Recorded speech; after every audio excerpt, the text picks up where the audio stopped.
Hello everyone.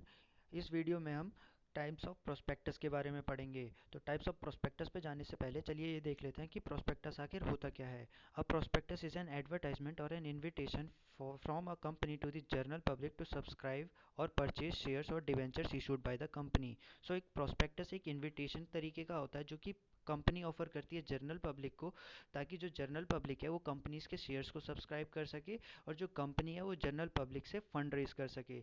ये prospectus की ज़रूरत कब पड़ती है? जब कंपनीज़ को कोई आईपीओ लाना होता है और उस आईपीओ के लिए उसे फंडिंग चाहिए होती है, तो वो प्रोस्पेक्टस इशू करती है। प्रोस्पेक्टस बेसिकली एक डॉक्यूमेंट तरीके का है जिसमें कंपनीज़ की बहुत सारी इन्फॉर्मेशन अवेलेबल होती है। अब देख लेते हैं कि इसमें किस किस चीज़ से रिलेटेड कंपनी की इन्फॉर्मेशन अवेलेबल होती है। तो कंटेंट्स ऑफ प्रोस्पेक्टस, इसमें कंपनीज़ की डिटेल होती है, कंपनीज़ का नाम होता है, कंपनी का जो मेन रजिस्टर्ड ऑफिस है या फिर हेड ऑफिस है वो कहाँ पे है, जो कंपनी बिजनेस में काम कर रही है उस बिजनेस के ऑब्जेक्टिव्स क्या है, कंपनीज के सिग्नेटरीज की डिटेल होती है, जिन जिन बंदों ने मेमोरेंडम ऑफ एसोसिएशन पे साइन किया उनकी क्वालिफिकेशन, उनके शेयर होल्डिंग पैटर्न से रिलेटेड डिटेल होती है, डायरेक्टर्स की डिटेल होती है, उनकी क्वालिफिकेशन और उनकी शेयर होल्डिंग पैटर्न से रिलेटेड डिटेल होती है, और कंपनीज के शेयर्स जो कंपनी इशू करने वाली है और वोटिंग राइट से रिलेटेड डिटेल होती है, और साथ ही साथ कि company reason for the issue, कि कंपनी किस रीज़न से शेयर्स को इशू कर रही है, क्या कंपनी के पास फर्दर प्रोजेक्ट्स है, क्या कंपनी के पास कोई फ्यूचर अपॉर्चुनिटी है कि वो उसमें पैसा इन्वेस्ट कर सके, कंपनी को पैसा चाहिए किस चीज़ के लिए, तो यहाँ पे ये देखा जाता है। सो चलिए ये बात कर लेते हैं रेड हियरिंग प्रोस्पेक्टस से related. Section 32 of the companies act 2013 contain provision relating to red herring prospectus. यहाँ पे ये कहा जा रहा है कि जो कंपनीज एक्ट 2013 है उसका जो सेक्शन 32 है वो कंप्लीट इन्फॉर्मेशन कंटेन करता है रेड हियरिंग प्रोस्पेक्टस से related. The expression red herring means prospectus which does not include complete particulars of the quantum of price of securities included therein. So basically यहाँ पे ये कहा जा रहा है कि जो आपका रेड हेयरिंग प्रोस्पेक्टस है वो आपको कंप्लीट इन्फॉर्मेशन नहीं बताता। वो आपको कंप्लीट इन्फॉर्मेशन किस चीज़ से रिलेटेड नहीं बताता, वो आपको शेयर का प्राइस नहीं बताता है, और वो आपको शेयर्स की क्वांटिटी नहीं बताता कि कंपनी कितने क्वांटिटी में शेयर्स को इशू कर रही है और कंपनी ने शेयर का प्राइस क्या रखा हुआ है। सो बेसिकली जब भी किसी कंपनी को शेयर का प्राइस या फिर शेयर्स की क्वांटिटी को डिस्क्लोज नहीं करना होता तो वो रेड हेयरिंग प्रोस्पेक्टस को इशू करती है। और अगर मेरे से लेमैन लैंग्वेज में पूछा जाए कि रेड हेयरिंग प्रोस्पेक्टस क्या होता है, तो वो एक इनकम्प्लीट प्रोस्पेक्टस होता है। और वो इनकम्प्लीट प्रोस्पेक्टस क्यों होता है? क्योंकि उसमें शेयर प्राइस और शेयर्स की क्वांटिटी को डिस्क्लोज नहीं किया जाता।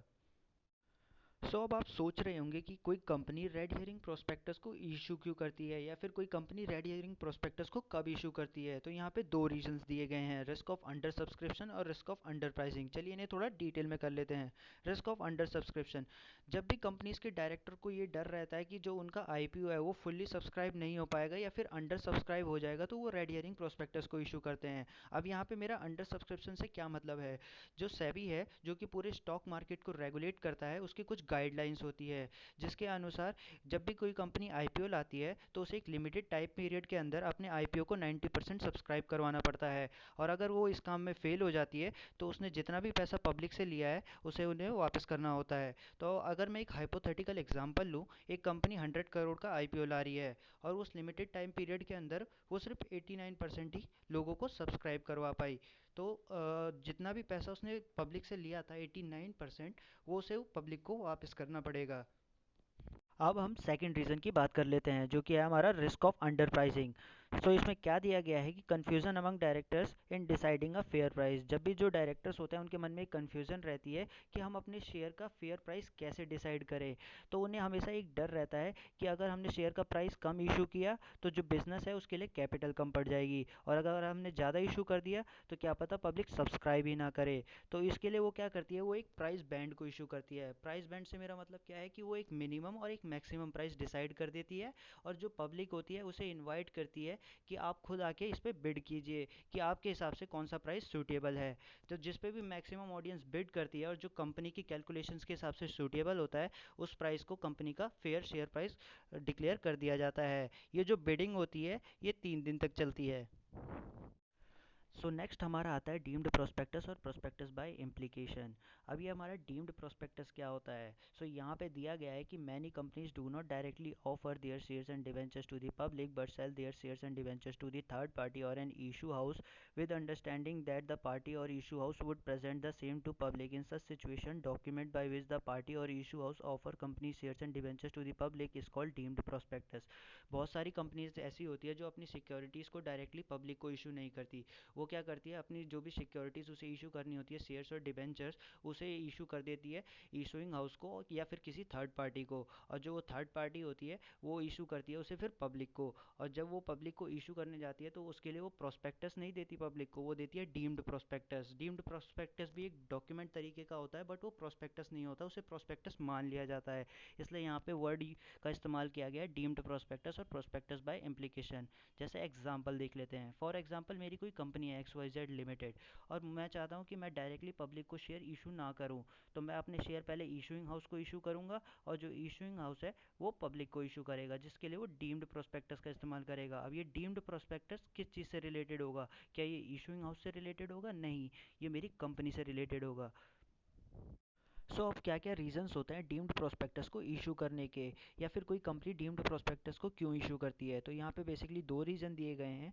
कि सबसे पहला रीज़न हमारे पास आता है to do not comply with the SEBI guidelines. जब भी किसी कंपनी को फंड रेज करना होता है आईपीओ के थ्रू, तो उसे सेबी की बहुत सारी गाइडलाइंस का पालन करना पड़ता है। अगर कोई कंपनी इससे बचना चाहती है तो वो डीम्ड प्रोस्पेक्टस को इशू करती है। जो हमारा सेकंड पॉइंट आता है वो आता है कि to do not satisfy the conditions of section 26 of companies act 2013।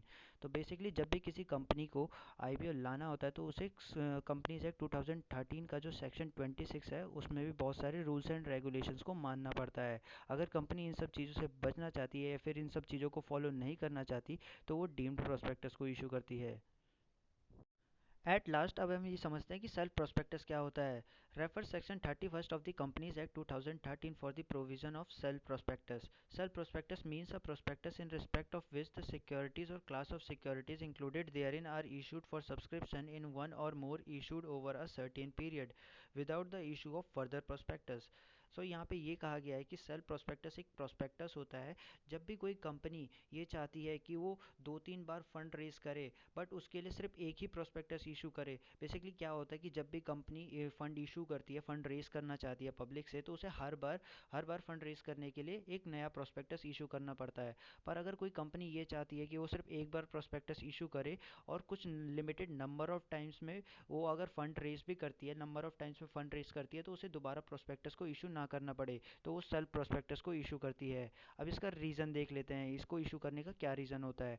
तो फ्रीक्वेंट फंड रेजिंग, तो मतलब जो जो इंडस्ट्रीज़ में फ्रीक्वेंटली फंड रेजिंग का काम चलता रहता है वो इंडस्ट्रीज़ इसे इशू करती हैं। So I hope you will like the video. Thank you for watching.